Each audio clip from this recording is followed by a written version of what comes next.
Okay, thank you, ladies and gentlemen. My name is Dr. Luqman Ibrahim. I'm an endocrinologist in Regency Specialist Hospital in Johor Bahru, Malaysia. I am going to talk today about insulin pump therapy in Ramadan. So last year during the DAR conference, I've already discussed about this topic, and we have already gone through the evidence that led to the recommendation in the IDF DAR 2021 that recommended a basal rate adjustment from 20 to 40% reduction in the last 3 to 4 hours prior to iftar, and then increment of the basal rate about 10 to 30% increase in the first 1 to 3 hours after iftar. Yeah, the guideline also recommend the same setting for ICR and ISF as per non-Ramadan month. Yeah. So what I'm going to do for this year is that we are going to review the latest papers or the latest findings that updates our knowledge about how to manage insulin pump during Ramadan, especially for people with type 1 diabetes. So we start off with the first paper from Bahrain by Agatam and their research group. So that look at the effect of alternate insulin pump settings in patients with type 1 diabetes during Ramadan. So in this setting, they recruited patients who are on sensor-augmented pump therapy, or specifically the 640G system from Medtronic together with the Enlight 2 sensor. So in this study, they randomized patients into intervention group and control group. However, all patients would receive Ramadan education based on the latest IDF-DAR 2021 guidelines. In the control group, the basal insulin is reduced for 20 to 40% in the last 4 hours of fasting and increased by 10 to 30% in the first 3 hours after iftar. And the bolus ratio remains the same as pre-Ramadan, and this is consistent with the IDF-DAR recommendation. In all patients, the predictive low glucose suspend feature was activated for both groups with a low limit of detection or low limit of suspend limit of 65 milligram per deciliter glucose. So for the intervention group, they apply the IDF-DAR recommendation of basal rate adjustment plus a temporary basal rate feature and an extended bolus feature. So what do they mean by the temporary basal rate? In patients who receive the intervention group, they were trained to adjust their basal rate by 10 to 30% for 2 to 3 hours before and after iftar. So if let's say they have recurrent hypoglycemia or they have recurrent suspend before low prior to iftar, then they were advised to adjust their basal rate by 10 to 30%. Or if they have persistent hyperglycemia after iftar, again, they were advised to adjust their basal rate by 10 to 30% for 2 hours after iftar. Yeah. And then for the extended bolus feature, they were advised to deliver extended bolus for 10 minutes prior to meal at a ratio of 50 to 50 or 60 to 40 square wave bolus over 2 hours, according to the pre-meal glucose as well as according to the meal composition that they are going to take during iftar. The outcome measures, the primary outcome is a time in range between 70 to 180 milligram per deciliter before and after Ramadan fasting, as well as between the two groups. The secondary outcome include the average glucose, level 1 time below range, level 2 TBR, level 1 time above range, as well as level 2 TAR. So from the baseline characteristic, we found that both groups were very similar in terms of age, gender, as well as the HbA1c level. The average HbA1c is about 7.5% for all groups in overall. When we look at the result, in the control arm, you will see there were reduction of the time in range from 60% to 49% pre and post Ramadan, whereas in the intervention group, there were actually an increase in the time in range from 63 to 76% pre and post Ramadan. As you can see, when we look at the other analysis of the outcome, there were low rates of hypoglycemia, both level 1 and level 2 hypoglycemia. There were improvement in the time in range, and this was mainly driven by the improvement in the time above range. There were no severe adverse events reported during the study, except for there's only one event of pump malfunction. There were higher risks of post-iftar hyperglycemia events in the control group, 12 events versus 5 events in the intervention group.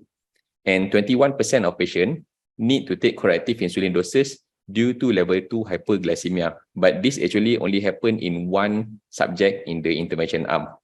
The number of hypo events and fasting days were not significantly different between the two arms, likely because of the activated predictive low glucose suspend feature. So in conclusion, among the sensor-augmented pump users, the use of temporary vessel by doing adjustment before and after iftar, as well as combined with an extended bolus system, resulted in a better glycemic control during Ramadan.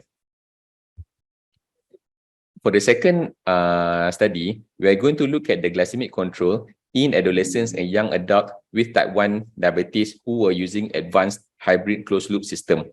This was the first paper that looked at the hybrid closed-loop system in the randomized control trial. Last year, we discussed about a case report that was reported in patients who used the closed-loop system in Ramadan. So in this study, they recruited patients 12 to 25 years old who are on 780G system as well as the Guardian 3 sensor system and who has HbA1c of less than 10%. They provided Ramadan education to all participants, and then subsequently, these participants were randomized to receive either two different pump settings. The intervention group received a setting that is set on target BG of 6.7 millimole and active insulin time of 3 hours, whereas in the control group, they follow the same pre-Ramadan setting of target BG of 5.5 millimole per liter, as well as active insulin time of 2 hours. ICR remains the same as pre-Ramadan. The primary outcome was to look at the time in range change from baseline to the end of Ramadan, and the secondary outcome includes the changes in time below range, time above range, advanced hybrid closed-loop setting, sensor use, as well as the number of fasting days. So in this particular study, we can see that in patients who receive the control group, meaning that the patient who continue to use the same setting as per pre-Ramadan with the target glucose of 5.5 millimole, as well as active insulin time of 2 hours, there were improvements in the average sensor glucose, in the GMI, as well as the coefficient of variability. However, when you look at the time in range and time below range of both groups, before and after Ramadan, there were no difference. When you look at the carbohydrate intake, as well as the bolus amount given during Ramadan, there were actually an increase of carbohydrate intake, and this is also reflected in the increase of the amount of insulin given for boluses during Ramadan itself. There were also a reduction in time above range, more than 250 milligram per deciliter in both groups, in the intervention group as well as in the control group. So in conclusion, there were no significant difference between strict advanced hybrid closed-loop system setting versus less strict AHCS setting during Ramadan. In this particular study, adverse events for both settings were minimal and were not significantly different between the two groups. So for the last paper, or for the last publication that we are going to discuss, is about insulin delivery patterns required to maintain postprandial euglycemia in people with type 1 diabetes after iftar. And in this particular paper, they look at what they call a traditional Egyptian Ramadan iftar. So what do they mean by that?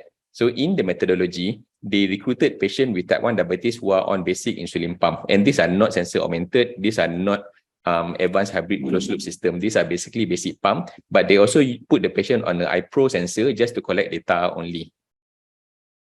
This patient received the same iftar meal, which consists of 95 grams of carbohydrate, 45 grams of fat, and 28 grams of protein for 7 consecutive days while they were on the sensor. And they were randomized to receive either a standard bolus versus 6 different patterns of dual wave bolus spread over 4 hours. So in one setting, they will receive either 50-50 dual wave bolus with or without a 20% increment. So it means some patient will receive 50-50 without any dose increment. Another patient will receive 50-50 with an additional 20% dose increment. And then some other patient will receive 60-40 with or without dose increment. And then in the third group, they will receive 70-30 ratio with or without 20% dose increment. And the primary outcome is the mean glucose excursion at 120 minutes and 240 minutes after iftar, as well as the AUC for different boluses. And this data were collected from the iPro2 sensor. So when you look at the baseline characteristic, the mean HbA1c for in the patients recruited in this trial is about 7.6, with the average duration of diabetes about 4 years. Okay. And when we look at the outcomes for different types of bolus ratios, we will see that the red line, split 6, gives the lowest glycemic excursion after iftar. So this about up to 240 minutes after iftar. This would correspond to the dual wave 70 to 30% ratio with a 20% increment. And this resulted in the lowest glycemic excursion as compared to either a standard bolus or the other types of other combinations of bolus insulin therapy during iftar itself. And when you look at the comparison, they were statistically significant as compared to when we look at the postprandial glucose at 120 minutes as well as 240 minutes as compared to the other types of bolus insulin therapy. And when you look at the area under the curve, the combination or the setting that gives dual wave bolus of 70-40 ratio plus a 20% increment gives you the lowest AUC, which is significantly lower than the rest of the settings, the rest of the other settings tested in the clinical trial. So in conclusion, the 70-30 ratio of dual wave bolus spread over 4 hours with 20% increment produces the best post-iftar glycemic outcome for basic pump users in this study. So just to recap, what's new in 2022 in last year? What do we know is that we learned that the use of temporary baser and extended bolus feature improves glycemic control for people who are using sensor-augmented pump. Since standard settings for advanced hybrid closed-loop systems are safe during Ramadan even when compared to a less strict setting. A 70-30% ratio or dual wave bolus spread over 4 hours with 20% increment gives the best glycemic control after a typical Egyptian iftar, which is about 50% or slightly more than 50% carbohydrate and followed by about 30% of fat for basic pump users. So with that, I end my talk. Thank you.